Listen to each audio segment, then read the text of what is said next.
Hello, beauties. Alexandra Joy Smith here. And just wanted to chat today about or share deeply about the sacred feminine realm. This could probably be a 3-year video, but I'm going to keep it really short. So, how I have allowed for literally in receptivity and receivership, in allowance of, and that allowance has come from a lot of challenges, a lot of pursuing my connection with the greater, with the divine, and in that being taught a ton of soul school lessons.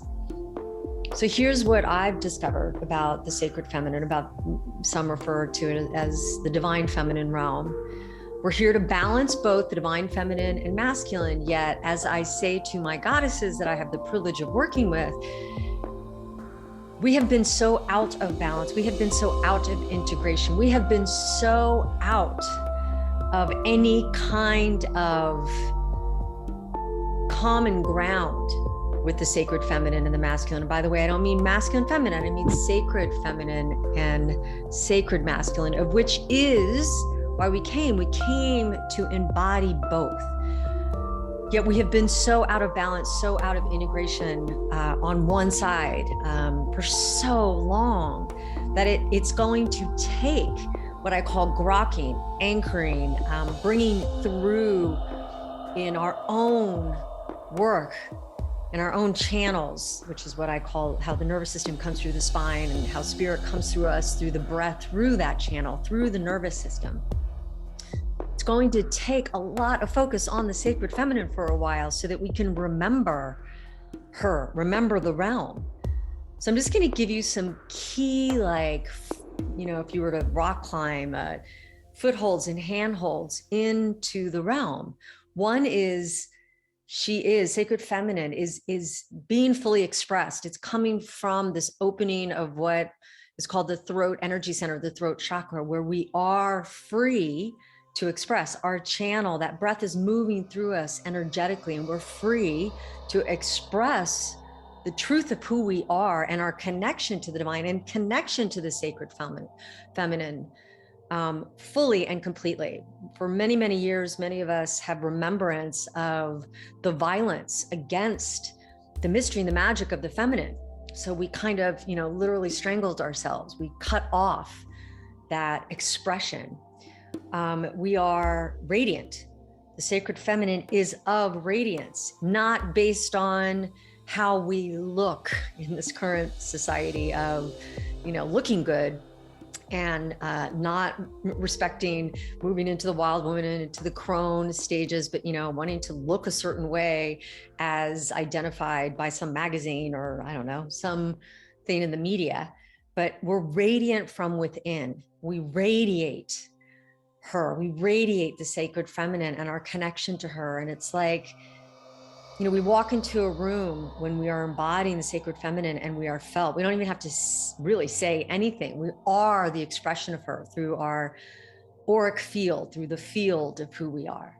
We are connected to her always, connected and when I say always, it doesn't mean we feel like it always, but we always go back or forward to rituals and practices and ceremony and our devotion, our non-negotiable devotional practices to nurture and circuit make and neuroscaffold that connection to something that is just so juicy when we are in the presence of her. It's why we come together in sister circles, because we get to feel and connect to her.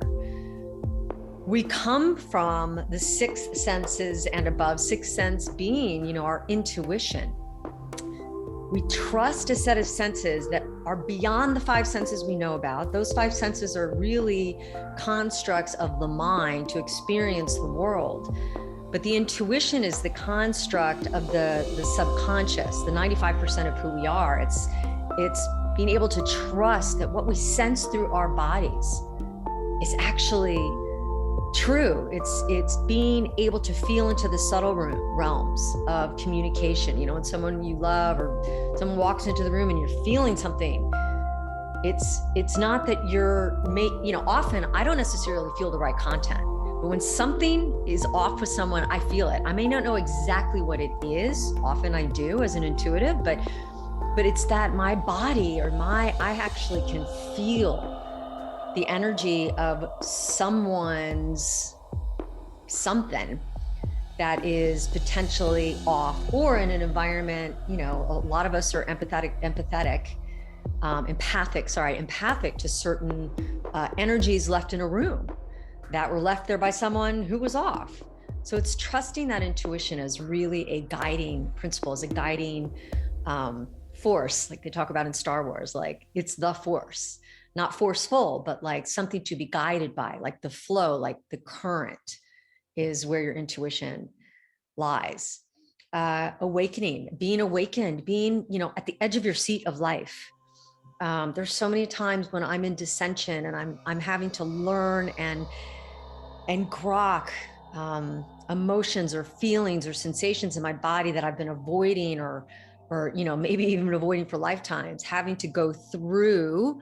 I always say you have to go through them. You can't go over them. You can't go under. And the opportunities go through that which is there to experience for an awakening to the next level of consciousness, because it's a matter of consciousness. It's the consciousness we bring to the mystery and magic, to life, that shifts life. Quantum scientists have proven this. Quantum physics has shown it's the observer that impacts the experiment. Another way of saying that is you see, or the experimenter, the scientist, sees what they want to see, meaning that there is such an interaction that we have with that which is in front of us, which is what we call reality. We are in a co-creation of that reality constantly. So we have to have an awakened level of consciousness, be at the edge of our seats to experience that we are that awakened consciousness and that we do impact that which we see. So awakening is a huge component of the sacred feminine. And then there's love. My whole playroom, which is what I call my office, where I do my play in the world, my contribution, my sevi, my service, is framed by the heart, which is just a representation of this incredible energy center we have within the heart, which there's more energy that exudes when we are living from this place, the heart, than any other place, especially the mind. Research has shown that the energy that exudes from the heart goes out 6 feet and beyond. The mind's energy field is like 6 inches. So coming from the heart, bringing the heart through to everything and everybody and all things and everything, the experience of existence is really what we're here to fully experience. It's actually why we came. So the sacred feminine, once integrated and embodied, and those are just some major key components of the sacred feminine that not only, you know, I'm just talking about them. I've experimented. I am my experiment, and I always have been in my own process of consciousness raising. And these components, if we can bring them into our systems and live from these and others, but these specifically, our lives are transformed. Mine certainly has. So I'm so grateful to share them with you today, and just sending you so much love as we move through these unbelievably transformative times together.